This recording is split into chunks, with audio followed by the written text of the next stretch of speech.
தமிழகம் முழுவதும் நடைபெற்ற மயான கொள்ளை விழாவில் பக்தர்கள் திரளாக கலந்து கொண்டு நேர்த்திக்கடன் செலுத்தினர். மகா சிவராத்திரிக்கு மறுநாள் அமாவாசையன்று மயான கொள்ளை விழா நடத்தப்படுவது வழக்கம்.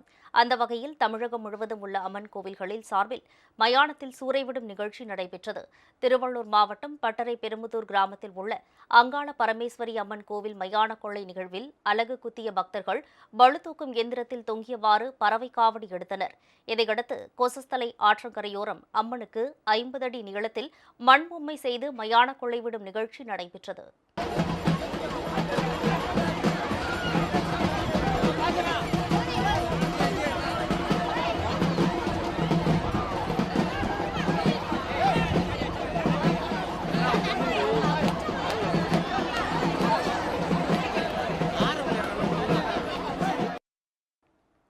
திருப்பத்தூர் எலம்பட்டி கிராமத்தில் உள்ள அங்காள பரமேஸ்வரி கோவில் முன்பு நடைபெற்ற மயான கொள்ளை விழா மேளதாள முழக்கங்களுடன் நடைபெற்றது.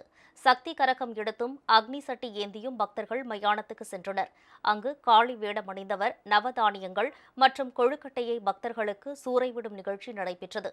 திருப்பத்தூர் சிலம்பு நகரில் நடைபெற்ற மயான கொள்ளை நிகழ்வில் சிவன் பெரிதா சக்தி பெரிதா என்பதை விவாதிக்கும் வகையில் பக்தர்கள் 2 பேர் வேடம் தரித்து உத்தர தாண்டவம் ஆடினர். வேலூர் பாலாற்றங்கரையில் நடைபெற்ற மயான கொள்ளை திருவிழாவில் அலங்கரிக்கப்பட்ட தேரில் அம்மன் ஊர்வலமாக சென்று ஆற்றில் இறங்கினார்.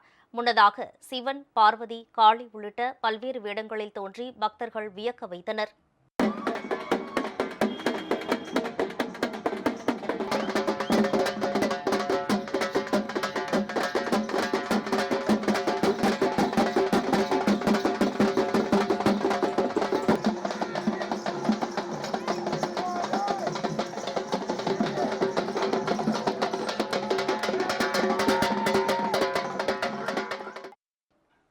வந்தவாசியில் மயான சூறை விழாவை முன்னிட்டு நடைபெற்ற சாமி ஊர்வலத்தில் ஏராளமான பக்தர்கள் கலந்து கொண்டு அம்மனை வழிபட்டனர். காளி வேடம் அணிந்த பக்தர்கள் சிலர் ஆவேச நடனமாடியபடி ஊர்வலத்தில் கலந்து கொண்டனர்.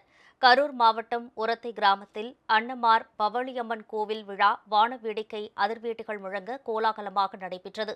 5 ஆண்டுகளுக்கு ஒருமுறை நடத்தப்படும் இந்த விழாவில் 1001 பக்தர்கள் தீப்பந்தங்களை ஏந்தியவாறு ஊர்வலமாக சென்றனர்.